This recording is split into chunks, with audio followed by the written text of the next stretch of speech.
صلو علیہ وآلہ۔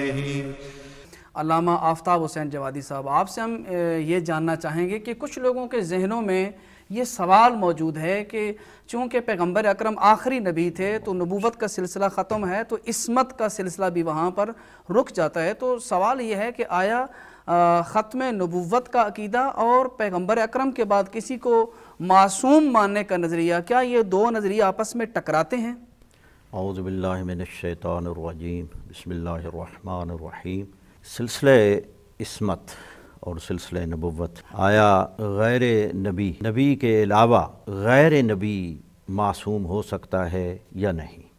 اگر کوئی یہ عقیدہ رکھے کہ انبیاء کرام علیہم السلام کے علاوہ بھی کوئی ایسی شخصیت ہے جو درجہ عصمت پر فیض ہے، آیا یہ منافی ختم نبوت ہے یا نہیں؟ اس لیے بعض حضرات اشتہاروں میں بھی یہ لکھتے ہیں کہ جب حضور کا نام آتا ہے تو خاتم خاتم المعصومین لکھتے ہیں، تو ان کا گویا کہ یہ اس نظریہ کی عکاسی کرتے ہیں کہ حضور کے بعد سلسلہ عصمت جو ہے وہ ختم ہو چکا ہے اور کوئی معصوم نہیں ہو سکتا۔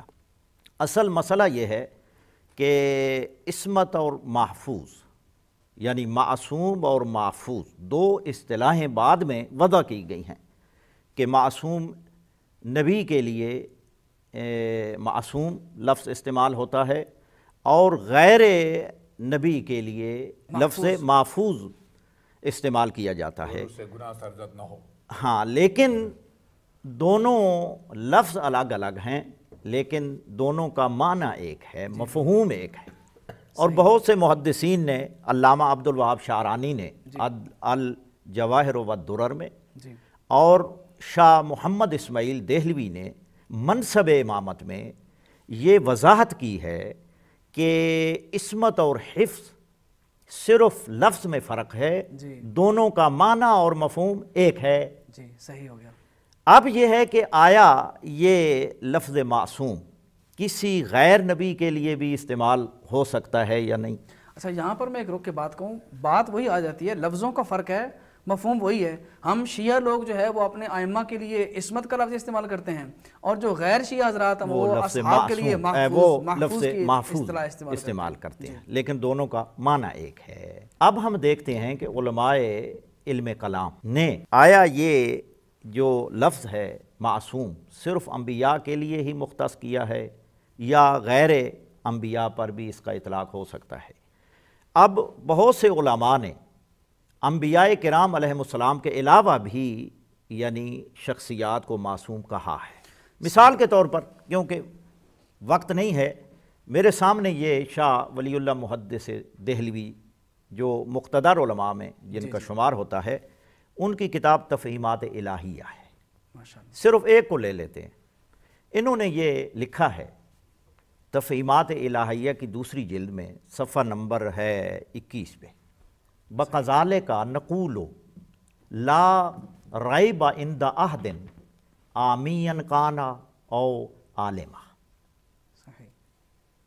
اسی طرح ہم کہتے ہیں کہ اس میں کسی ایک کو بھی شک و شبہ نہیں ہو سکتا، خواہ وہ عامی ہو یا عالم ہو۔ کہتے ہیں کہ اس میں کوئی شک و شبہ نہیں ہے کہ انبیاء کرام علیہ السلام نبوت سے پہلے بھی سچائی، پاک دامنی، تقوی اور اعمال حسنہ میں جبلی عادت پر ہیں۔ یعنی وہ ابھی ان کو نبوت نہیں ملتی، لیکن یہ تمام صفات جو ہیں اس سے وہ متصف ہوتے ہیں۔ اس کے بعد لکھتے ہیں کہ وَإِنَّ قَوْمًا سِوَى الْأَنْبِيَاءِ يُجْبَلُونَ عَلَيْهَا أَيْضًا۔ انبیاء کرام کے علاوہ بھی کچھ شخصیات ان اوصاف سے متصف ہوتی ہیں، لیکن وہ نبی نہیں ہیں۔ یعنی کہ وہ انبیاء کے علاوہ بھی افراد کے لیے ایسی یعنی شخصیات ہیں کہ جو ان صفات سے متصف ہیں جو انبیاء میں ہوتی ہیں۔ صحیح۔